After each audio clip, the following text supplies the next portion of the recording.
Telur merupakan salah satu bahan makanan yang sering digunakan sebagai menu untuk sarapan.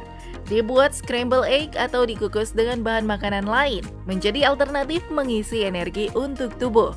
Harganya yang murah dan mudah didapat membuat telur menjadi makanan favorit sebagian orang.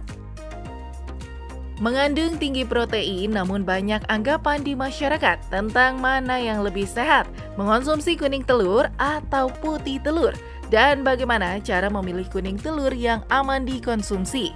Simak pemaparan dokter spesialis gizi klinik, Sani Ngatijan di segmen kali ini. Telur merupakan bahan makanan yang sering dikonsumsi oleh orang Indonesia. Harganya yang murah, mudah didapat, dan kandungan gizinya yang menyehatkan bagi tubuh menjadikan telur banyak dikonsumsi oleh masyarakat. Pada satu butir telur didapatkan putih telur dan kuning telur. Banyak anggapan di masyarakat tentang perbedaan kedua kandungan gizi bahan tersebut. Apa saja kandungan gizi dari satu butir telur?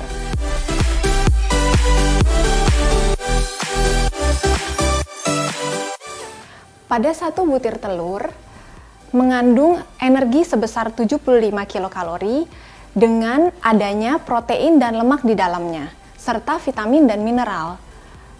Ini akan terbagi menjadi putih telur dan kuning telur. Bagaimana dengan kandungan gizi pada kuning telur?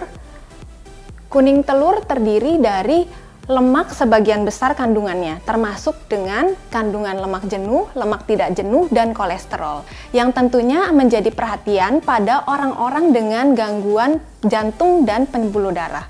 Selain itu, meski tidak setinggi kandungan protein pada putih telur, kuning telur juga mengandung protein yang berfungsi untuk proses regenerasi atau perbaikan sel dan pertumbuhan sel baru. Di samping itu, putih telur juga mengandung vitamin dan mineral, seperti vitamin A yang berguna untuk kesehatan mata, vitamin D yang bekerja sama dengan kalsium pada putih telur untuk kesehatan tulang dan gigi. Selain itu, vitamin D juga dapat membantu mengoptimalkan kekebalan tubuh.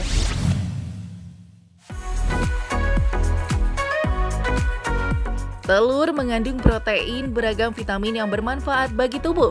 Namun sebagian orang justru lebih menyukai putih telurnya saja, lantaran kuning telur dianggap sebagai pemicu meningkatnya kolesterol dalam tubuh. Lantas bagaimana ya kandungan gizi dalam kuning telur? Dalam kuning telur terdapat berbagai kandungan zat gizi, namun sebagian besar yang paling banyak adalah lemak, termasuk juga lemak jenuh, lemak tidak jenuh, dan kolesterol. Lemak tidak jenuh berfungsi untuk menekan proses peradangan dalam tubuh dan bekerja sama dengan kolin yang juga terdapat pada kuning telur dapat membentuk membran sel, termasuk membran sel saraf otak. Selain itu, telur juga mengandung lemak jenuh dan kolesterol.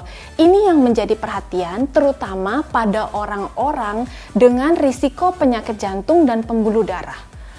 Selain itu, meski tidak setinggi kandungan protein pada putih telur, kuning telur juga mengandung protein yang berguna untuk proses regenerasi sel atau perbaikan sel, pembentukan sel baru, dan kuning telur juga mengandung vitamin dan mineral. Vitamin seperti vitamin A untuk menjaga kesehatan mata, vitamin D yang nanti bersama-sama dengan kalsium pada kuning telur dapat membantu pertumbuhan tulang dan gigi. Selain itu, vitamin D juga berfungsi untuk mengoptimalkan kekebalan tubuh.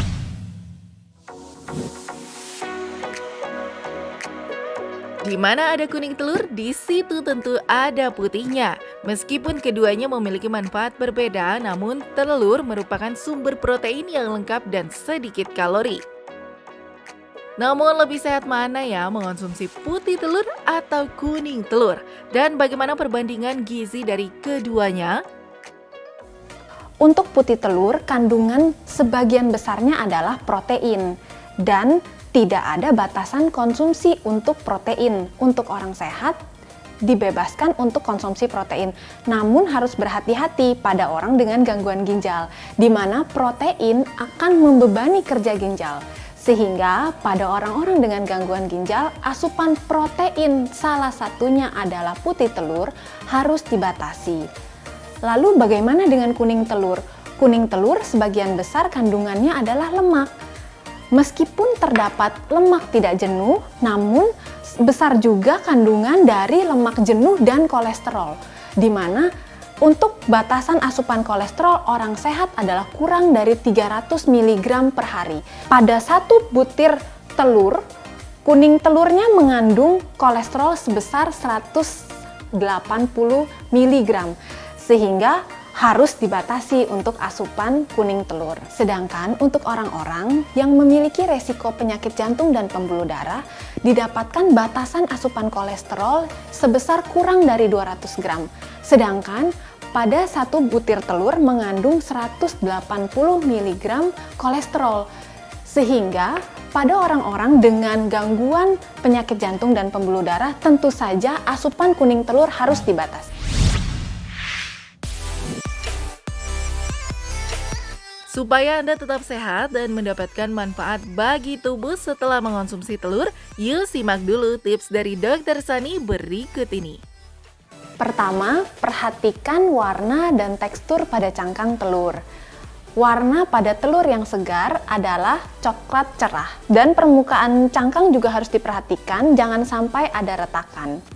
Yang kedua adalah hindari membeli telur yang berbau.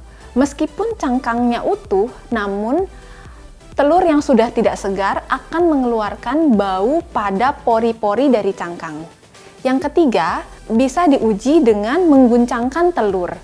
Telur yang masih segar tidak akan menghasilkan suara, sementara telur yang sudah tidak segar akan menyebabkan putih telur lebih encer, sehingga menghasilkan suara bila diguncangkan. Yang keempat, dapat juga telur diuji dengan merendam telur pada baskom yang berisi air. Telur yang segar akan menyebabkan telur itu tenggelam dengan posisi horizontal. Namun bila didapatkan telur yang direndam dalam air, tenggelam namun dalam posisi vertikal, menandakan telur tersebut berusia 1-2 minggu dan itu kurang baik untuk dikonsumsi.